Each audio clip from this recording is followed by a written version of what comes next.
Je m'appelle Marie-Laure.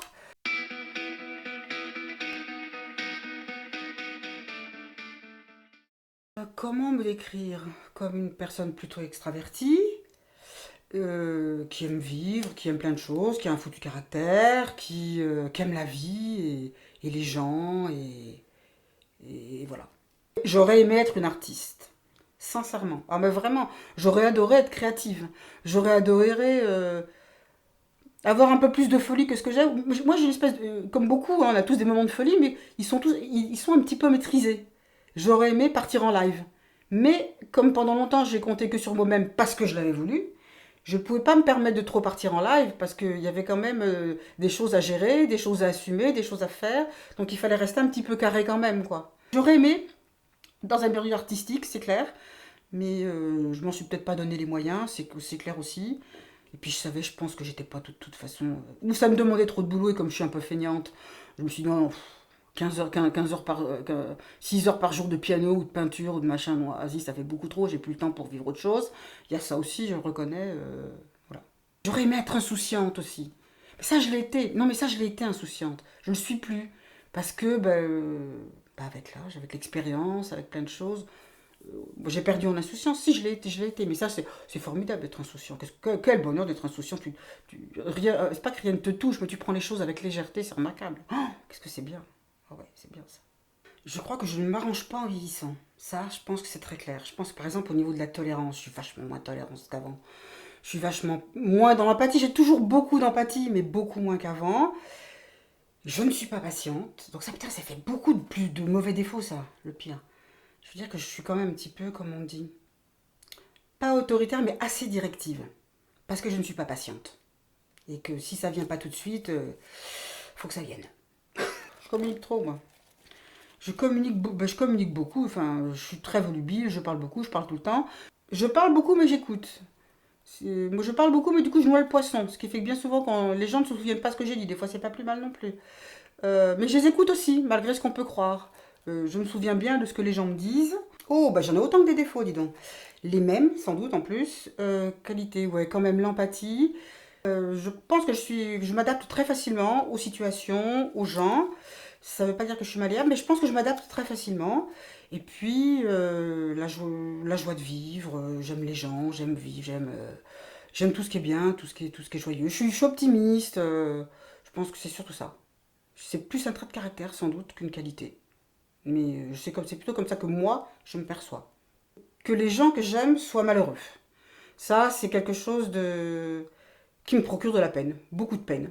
Alors, quelles qu'en soient les raisons, que ce soit affectif ou autre, quelles qu'en soient les raisons, les gens que j'aime, quand ils sont malheureux, ça me rend malheureuse, ça me donne beaucoup de peine pour eux. Ouais, c'est ça surtout. Après, évidemment, là, il y a la fin dans le monde, la paix dans le monde et tout ça. Bon, bon, il n'y a rien de nouveau. Ce qui me tient le plus à cœur, c'est ça, c'est le bonheur des autres. Donc, s'ils l'ont pas, ça me peine. Le bonheur des autres, de ceux que j'aime, y compris de ceux que j'aime pas, que je n'aime pas ou dont je ne me soucie pas habituellement, parce que je pense que le bonheur c'est la clé de tout, quoi. Si t'es pas heureux, ben tu fais rien, tu profites pas. Ouais, je pense que c'est ça. Mais après, il y a plein d'autres choses, hein.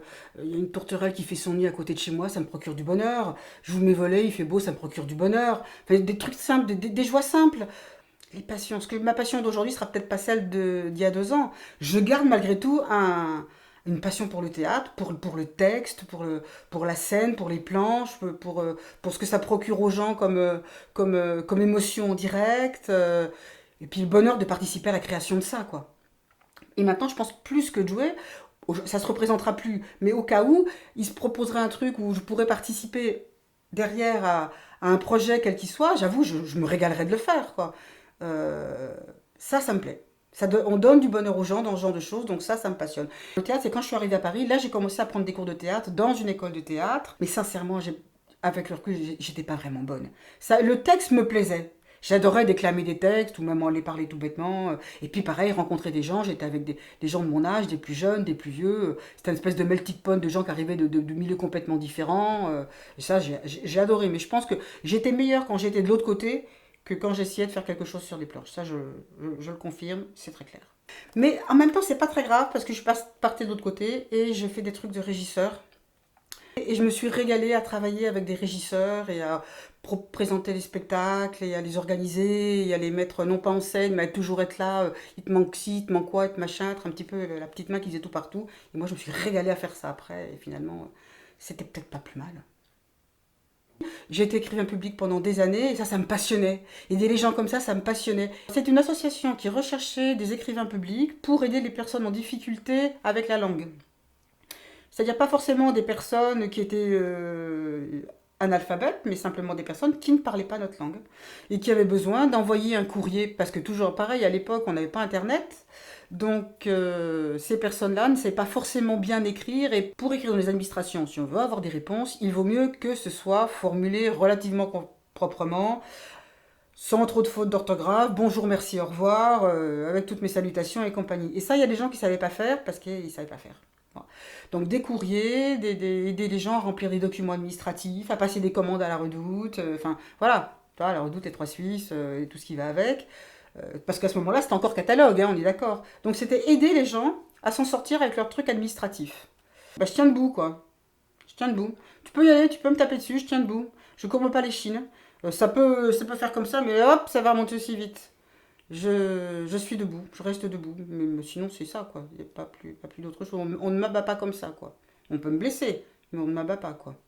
Mental, ben, mon caractère, hein, qui m'a sauvé, pas vraiment été en danger d'ailleurs, mais mon caractère, euh, je suis tenace, je suis pas butée, je suis pas obstinée, mais quand je veux quelque chose, j'essaie de l'avoir, donc ça permet de se construire, et puis le fait que quand j'ai pris une direction, j'essaie d'arriver au bout, et puis je fais, ouais, et puis quitte à bousculer un petit peu les autres en étant un peu directive pour que ça avance et qu'on arrive au bout des choses, quoi. C'est ça. Et puis le fait que je suis optimiste.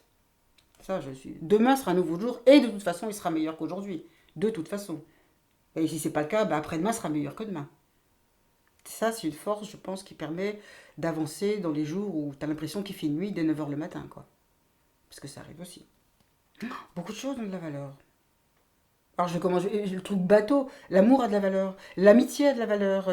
Les gens ont de la valeur. Qu'est-ce qui a de la valeur? Mais tellement, presque tout a de la valeur. Je te dis, une fleur qui pousse, ça a de la valeur parce que c'est pas émouvant de voir une fleur pousser, mais c'est une vie qui apparaît. Ça a de la valeur. C'est les gens ont de la valeur. Mis à part certains, évidemment. Mais les gens ont de la valeur et la vie a de la valeur. Tout a de la valeur. La loyauté, la gentillesse, la générosité, le respect. Ouais, c'est déjà pas mal ça, hein. Quelqu'un qui a ça, déjà, il est pas mal barré dans la vie, je pense.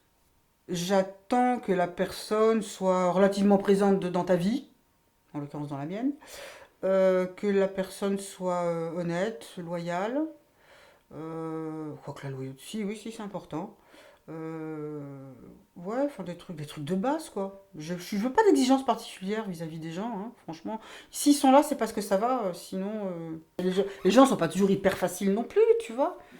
Mais moi, les gens, et en même temps, moi, les gens, si ça colle pas, terminé, je passe à d'autres.